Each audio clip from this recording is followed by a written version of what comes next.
السلام علیکم ورحمۃ اللہ وبرکاتہ۔ وعلیکم السلام ورحمۃ اللہ وبرکاتہ۔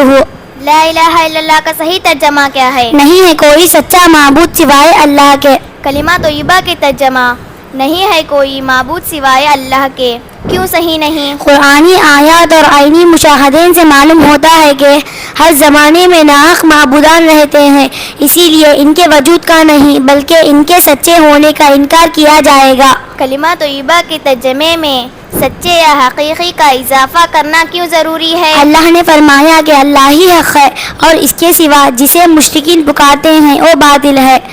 کیا مشرکین مکہ اللہ پر ایمان رکھتے تھے؟ مشرکین مکہ نے اللہ کا بالکل انکار نہیں کیا بلکہ اللہ کو اپنا اور آسمان و زمین کا خالق مانا۔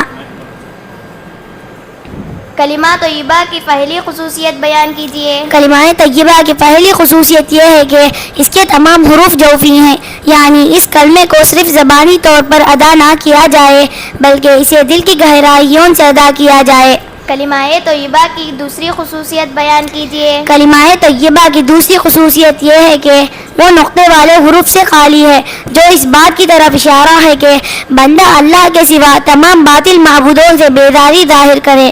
کلمہ شہادت کا پہلا حصہ کیا بتاتا ہے؟ کلمہ شہادت کا پہلا حصہ مقصد زندگی کو بتاتا ہے۔ کلمہ شہادت کا دوسرا حصہ کیا بتاتا ہے؟ کلمہ شہادت کا دوسرا حصہ طرز زندگی کو بتاتا ہے۔ السلام علیکم ورحمۃ اللہ وبرکاتہ۔ وعلیکم السلام ورحمۃ اللہ وبرکاتہ۔